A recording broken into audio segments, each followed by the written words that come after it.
Since it came out in 2020, so many of my clients have been using Reels for their fashion business, which is amazing and definitely something I encourage. But a lot of people are making the same mistakes over and over. So I wanted to cover in this video Instagram Reels mistakes to avoid for your fashion brand.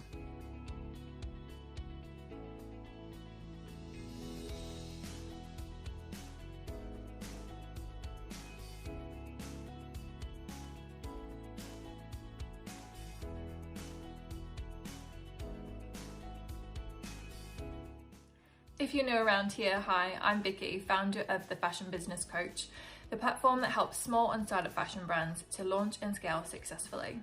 Each week I produce a free training video to help you with a particular challenge or obstacle that might be in your way from becoming a successful fashion entrepreneur. So if you're not subscribed or following along already, depending on which channel you're watching on, make sure you do so that you can get the free video each and every week. This week we're talking about Instagram Reels because I made a video on this topic a few months back and it's been one of the most popular videos that I've made and one that's generated a lot of questions as well. And I'm so thrilled to see so many people have, stepped up and given Reels a go, and I'm really happy to have, given you the idea and to make that happen. So this next video really is just to pick up on some of the mistakes that I've seen people making with their Reels and what you can do instead, basically. So I want to dive straight in. So the first mistake that I see people making is not having subtitles. Now these are super important. It doesn't have to be like the subtitles I have on this video where every word I say is written out, but some kind of text needs to be on your Reels. Reason being, the numbers vary, but supposedly around 80% of people are watching Instagram on mute. So if you're just face to camera like this talking without any kind of text to tell people what's going on, they're quickly going to skip past because a lot of the time they're not just going to turn on their mic and their sound for you. So make sure you have some kind of text in there. It can be like this example, just a bullet pointed version. It doesn't have to be lots and lots of words, just straight to the point, snappy headlines. The second thing is to show a bit of personality. I've seen a lot of people almost overproducing these. And yes, there is a place and a time for kind of overly produced video, professional looking video where you hire like a videographer and a video editor and all these kinds of things. But for me, Reels is very much about quick, kind of instant, raw, real, all that kind of thing. So I wouldn't worry about having something that's overly produced. I would just be yourself. And especially if you as the fashion business owner can do that, it's really going to help with what we call the know, like, and trust factor, which is going to help you to really get more trust from customers. And trust is one of the biggest barriers that prevents people from making a purchase. So if you can show up as yourself and unapologetically and authentically you, then I think that can be really beneficial for your brand. The third thing is hashtags. I'm seeing a lot of people just forget to use hashtags, and it's so important, just in the same way that it is for a post.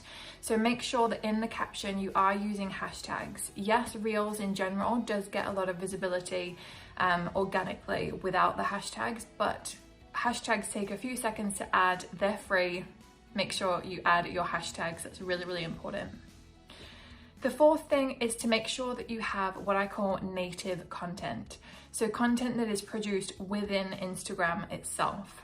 The reason I highlight this is because I'm seeing a lot of content, or I was seeing a lot of content that is from TikTok. Nowadays, I'm only seeing this if I'm actively, say, on a client's account and doing like an audit for them. The reason I'm not seeing this when I'm personally kind of scrolling through Instagram or anything like that is because Instagram's not showing content that has got TikTok branding on it. Their Instagram, they don't want to be promoting TikTok, right?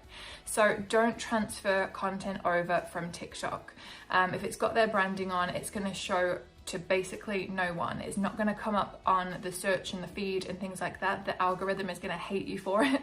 So only people who are actively going to your profile, then to your Reels, would see it. It's not going to be popping up in the explore feed and really damaging the amount of reach that that post has. So make sure you don't have any TikTok branding on there. And the final thing is more of a, I guess, marketing strategy perspective rather than the actual reel itself.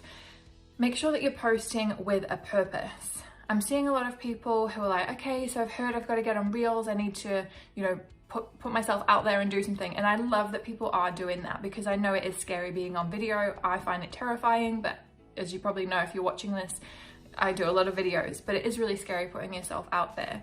So I love that people are doing it. But what I would suggest is to really make sure that you're making the most of any time that you do spend in front of the camera.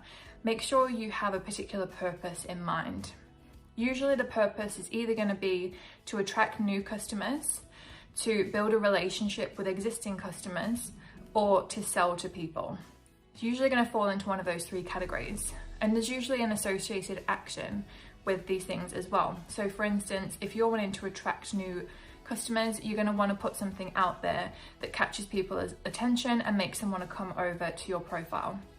If you're wanting to sell something, you really want to highlight the benefits of the product, why somebody wants to actually buy it, why it's better than a competitor.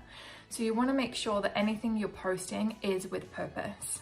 Now, if this is a new concept to you, if you've not really thought about your marketing in terms of kind of attract, build a relationship and sell, then I do have the fashion sales kit, which is something I've put together for people who are just like you potentially, who don't have that kind of strategy around their marketing at the moment. And that's going to help you to not only have that strategy so that people aren't just kind of passively liking your post, but they're actually taking action, actually, you know, making a purchase, going to your website, getting in touch with you, whatever that might be.